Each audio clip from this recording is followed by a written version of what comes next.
आपने बहुत बार नोटिस करा होगा कि हम पढ़ तो बहुत सारी चीजें लेते हैं, पर हमारे दिमाग में वो चीजें बहुत कम टाइम तक रिटेन रहती हैं।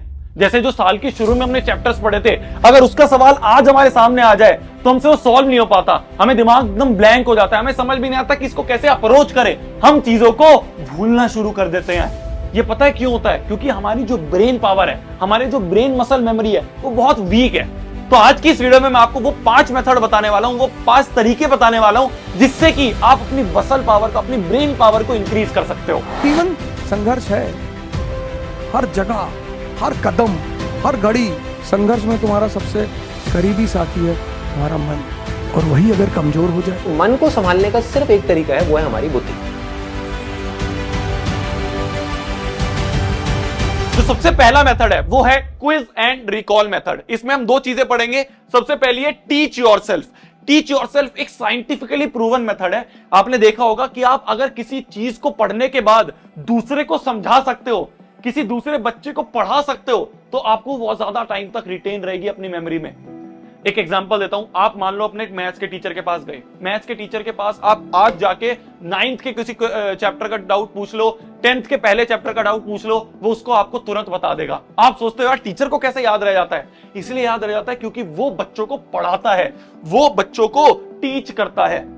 पर आपके दिमाग में आएगा भैया यार हमारे सामने कौन से बच्चे बैठे हैं, हम खुद 10वीं 11वीं के बच्चे हैं, हमारे सामने कौन से इतने सारे बच्चे बैठे हैं जो हम पढ़ा सकेंगे। हाइपोथेटिकली मानो, मैं खुद इस चीज को 11वीं 12वीं में करता था। मैं क्या करता था, अपने स्टडी टेबल पे बैठा हूं, सही टेबल पे बैठे बैठे मैं ये सोचता था कि मेरे सामने बहुत सारे बच्चे हैं, मैं खुद क्वेश्चन पुटअप करता था, खुद अपने आप आंसर देता था। मैं ऐसे बोलता था कि चलो भाई एक टॉपिक मैंने पढ़ा, एक टॉपिक पढ़ने के बाद मैंने कॉपी बंद कर ली। अब उसके बाद मैंने कहा हाँ भाई बताओ, तुम खड़े हो, इस टॉपिक का आंसर क्या है बताओ, अगर ऐसा हो जाए तो क्या होगा बताओ। तो मैंने खुद क्वेश्चन पढ़ा और आंसर भी मैं खुद ही देता था। अपने आप ही स्टूडेंट बन जाता हूं, अपने आप ही टीचर बन जाता हूं। तो ये होता है टीच योरसेल्फ। अगर आप इस तरह से अपने नोट्स को रिवाइज कर रहे हो कि टॉपिक पढ़ने के बाद, बंद करने के बाद अपने आप ऐसे हाइपोथेटिकली मान लो बहुत सारे बच्चे और उनको से क्वेश्चन पूछ रहे हो, तो आपको ज्यादा टाइम तक रिटेन रहेगा। Second is sleep and recall method. ये मेथड बहुत ज्यादा इफेक्टिव है, इसको ध्यान से समझना। मैंने बहुत बार ये बच्चों को समझाया है। देखो मान लो आपकी रात को कोई क्लास हुई, ठीक है, शाम को आपकी कोई क्लास हुई, शाम को क्लास होने के बाद आप अपने घर गए, आपने नोट्स वोट्स बनाए थे क्लास में, आप घर पे चले गए। घर पे चले जाने के बाद आपने खाना वाना खाया, आपने टीवी भी देखा, उसके बाद आपने उन नोट्स को उठाया रिवाइज करने।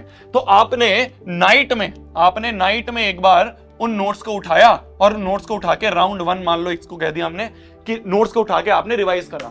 जितने क्वेश्चंस आपने करे थे उनको अपने आप बिना देखे सॉल्व करा, ऐसे ढक के खुद कुछ क्वेश्चन सॉल्व करे, जितनी भी डेफिनेशंस थी वो याद करी। तो आपने एक बार नोट्स को रिवाइज कर लिया, ये हो गया आपका राउंड 1। फिर क्या आया, आप सो गए, एक स्लीप का गैप हो गया, अब सुबह उठते ही आप क्या करोगे, सुबह उठते ही आपका चलेगा round 2 of revision of notes in morning. इसमें क्या करना है, ना आपको कोई नोट्स खोलना है, ना आपको कोई लेक्चर खोलना, आपको एक कोरा पन्ना लेना है, पेन लेना है और दिमाग में से रिकॉल करना है क्या क्या आपने पढ़ा था। चीजों को ना बार बार ऐसे उठा के मत पढ़ो, इसको रिवीजन नहीं कहते। दिमाग में से आप क्या रिकॉल कर पा रहे हो, उससे आपको वो ज्यादा टाइम तक दिमाग में रहेगी, ज्यादा टाइम तक आप उसको अपने ब्रेन में रिटेन कर पाओगे। तो इसलिए क्या करो, एक कोरा पन्ना लिया, पेन लिया और सोचा कल मैंने क्या पढ़ा था, पहला चीज ये पढ़ी थी, फिर ये पढ़ा था, फिर नोट्स में ये पढ़ा था। तो जो आपने राउंड 1 में नोट्स को देख के रिवाइज करा था, अब उसको क्या करोगे, बिना नोट्स को देखे दिमाग में से रिकॉल करोगे। हाँ ये पढ़ा था, रफ में लिखो, कोई सजाने की जरूरत नहीं है, बस हाँ ये पढ़ा था। इससे क्या होगा, आपने उस कोरे पन्ने में सारी चीजें लिख दी जो आपने कल पढ़ी थी। एक स्लीप का गैप भी हो गया, अब आपको बहुत टाइम तक रिटेन रहेगा। तो क्विज एंड रिकॉल में 2 मेथड मैंने आपको बताए। पहला है टीच योरसेल्फ, जब नोट्स रिवाइज कर रहे हो तो दूसरे को पढ़ाओ। फिर उसके बाद एक स्लीप का गैप लिया, सुबह उठने के बाद अपने आप रिकॉल करके उसको कोरे पन्ने में लिखा। इससे आपकी ब्रेन पावर जो है बहुत इंक्रीज हो गया, आप अपने ब्रेन को ट्रेन कर रहे होगे। समझ में आ रही है? सेकंड पॉइंट जो है आपका वो है ब्रेकिंग डाउन द चैप्टर्स। इसमें भी सबसे पहली चीज आपको ध्यान रखनी है कि first sort out the basics. आप जहां पे भी पढ़ने बैठ रहे हो वो एनवायरनमेंट आपका ऐसा होना चाहिए कि आसपास कोई डिस्ट्रैक्शन ना हो। ये ना हो साइड में लैपटॉप रखा है, साइड में फोन रखा है, उधर गाने बज रहे हैं, ये हो रहा है, वो नहीं। वो जो आपका एनवायरनमेंट है ना, वो ऐसा होना चाहिए कि जहां पे आपका 0 डिस्ट्रैक्शन है। तो ये होते हैं बेसिक चीजें। ये आपको ना अभी समझ में नहीं आएगी, आपको लगेगा हाँ यार भैया ये तो बात सही कह रहे हो, पर यही छोटी छोटी चीजें हैं जो बहुत ज्यादा अंतर कर देती हैं हर एक आगे वाले स्टेप्स में।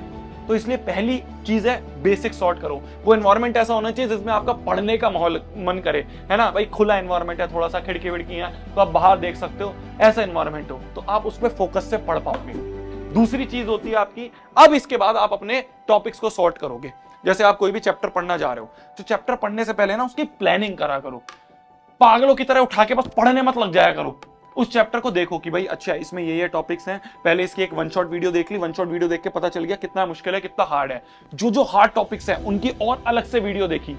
तो जितनी ज्यादा आप डीप में उस चैप्टर को पढ़ोगे उतना ज्यादा आपके दिमाग में वो रिटेन रहेगा। आपने देखा होगा कुछ ऐसे चैप्टर्स हैं जो आप एक बार पढ़ रहे हो फिर उसके बाद उसको हर महीने पढ़ते जा रहे हो तब भी वो दिमाग में नहीं रह रहा। पर कोई ऐसे चैप्टर हैं जो आपको अच्छे लगते हैं, उनको आपने डीप में पढ़ा है और वो आपके प्यारे चैप्टर्स बन जाते हैं। आपको उन चैप्टर से प्यार हो जाता है। क्यों? क्योंकि आपने उनको डीप में पढ़ा है, आपने उनको अच्छे से मजे लेके पढ़ा है। तो इसलिए चैप्टर्स को थोड़ा डीप में पढ़ने की कोशिश करो। जो टॉपिक नहीं समझ में आ रहा उसको ये मत सोचो कि यार नहीं समझ में आ रहा तो छोड़ दिया। नहीं नहीं नहीं, उसको वहीं पे बैठो, वापस से उसको क्लियर करो। एक वीडियो से नहीं समझ में आ रहा दूसरी देखो, दूसरी से नहीं समझ में आ रहा तीसरी देखो, पर उसको उसी समय क्लियर करके जाओ।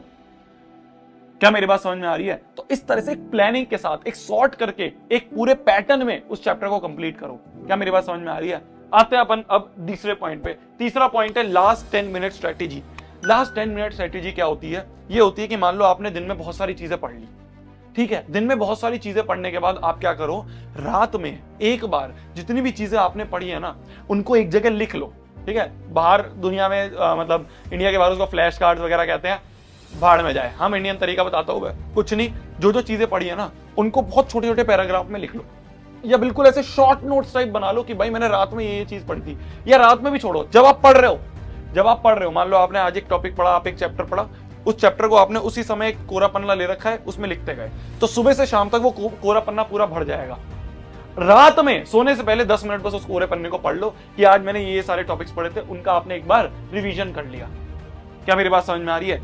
एक कोरा पन्ना लेके बैठो, शुरू से ही सुबह से ही बैठ गए, जो टॉपिक पढ़ रहे हो उसकी एक छोटी सी समरी अपने उस कोरे पन्ने में लिख ली।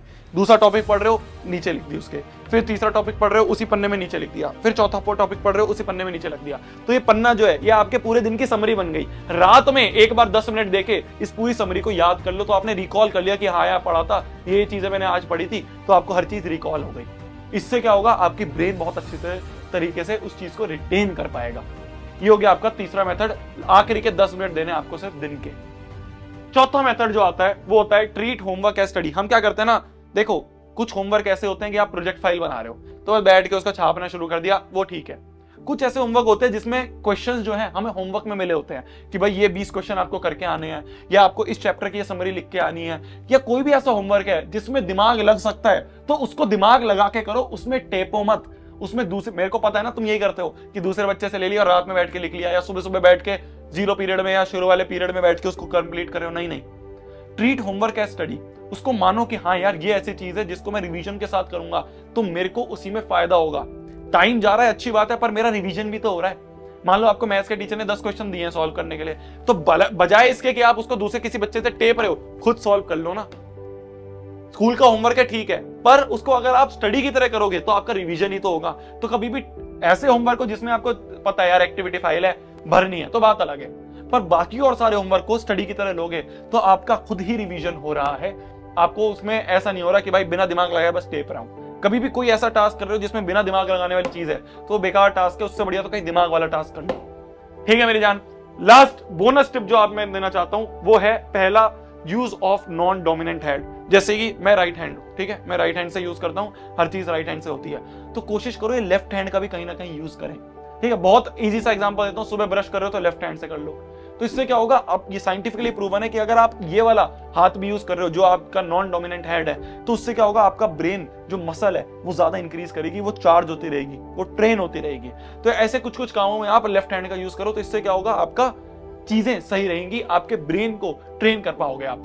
दूसरी चीज है डोपामिन डिटॉक्स। ये आपको पता ही है, फोन जो है हर एक बंदे को पता है, हर एक प्राणी को पता है इस पूरे ब्रह्मांड में कि ये एक ऐसी चीज है जो बर्बाद कर रही है, पर वो हमसे नहीं छूट पा रही है। तो इसलिए कोशिश करो जो गेम्स वगैरह हैं वो हम ऐसे खेलें जिसमें एक तो हमारा दिमाग लग रहा है और एक हम थोड़ा फोन से दूर हैं। बजाय हम फोन में बैठ के कोई फालतू गेम खेल रहे हैं, बाहर जाके खेल लें तो हमारा दिमाग ट्रेन होगा, उससे हमें और ज्यादा फ्रेशन अप फील होगा। क्या मेरे पास समझ आ रही है? चेस हो गया आपका, है ना, इससे क्या होगा, ब्रेन आपका ट्रेन हो रहा होगा। चेस हो गया आपका, रूबिक्स क्यूब हो गया, ये सारी चीजें क्या है, आपके ब्रेन को ट्रेन करेंगी। तो इससे क्या है, दिमाग खुलेगा और ज्यादा चीजें आप अपने दिमाग में डाल पाओगे। इसी के साथ आज की इस वीडियो को समाप्त करते हैं। पांचों पॉइंट आई होप आपको समझ में आए होंगे। छोटी वीडियो रखी, मैंने सोचा हर चीज को जल्दी जल्दी समझाऊं। अगर इसी तरह की और वीडियो चाहिए तो मेरे को कमेंट सेक्शन में बताना, जो भी चीज आपको चाहिए मेरे को कमेंट सेक्शन में बताना। मिलते हैं इसी तरह की अगली वीडियो में। Bye bye, good night. तब तक के लिए भाई पढ़ना है, फोड़ना है, कहर मचा देना है, आग लगा देनी है। बाय बाय बाय, मिलते हैं बाय।